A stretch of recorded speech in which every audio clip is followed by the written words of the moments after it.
વાત કરીએ અમરેલીની, તો અમરેલીના મીઠાપુર ગામમાં યુવાનની હત્યા કરવામાં આવી. યુવાનના આવતીકાલે લગ્ન હતા. આજે યુવાનનો માંડવો બંધાવવાનો હતો અને યુવકની પત્નીના પ્રેમીએ યુવાનની હત્યા કરી નાખી. યુવતીના પ્રેમીએ અગાઉ પણ યુવકને ધમકીઓ આપી હતી. શોએબ સમા અને અન્ય એક વ્યક્તિ સામે ફરિયાદ નોંધાઈ છે. પોલીસે આરોપીઓની શોધખોળ શરૂ કરી છે.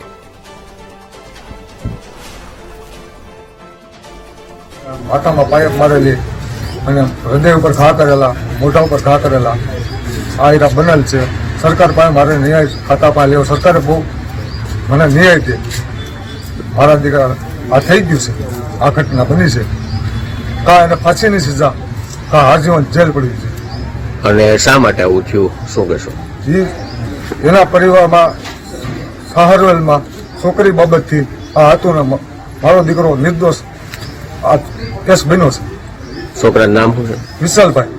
આપનું નામ? વિશાલભાઈ મુન્નાભાઈ મોહનભાઈ. વિશાલભાઈ મોહનભાઈ મકવાણા. તો અત્યારે અહીંયા પીએમ માટે લાવ્યા છો, તો હવે તમે પાછા ભાવનગર લઈ જવાનું કહો, શા માટે? ભાવનગર મારે છોકરાનું પીએમ પાકું જોઈએ છે. ધારીનો તાલુકાના દુધખણિયા ગામનો બનાવ છે.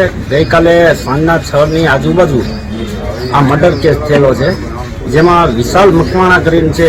એમના આજની તારીખે લગ્ન લખાયેલ, લગ્નનો માંડવો હતો ને આવતીકાલે એની જાન જવાની હોય એવી દુઃખદ ઘટના બની ને એમનું મર્ડર થયેલ છે.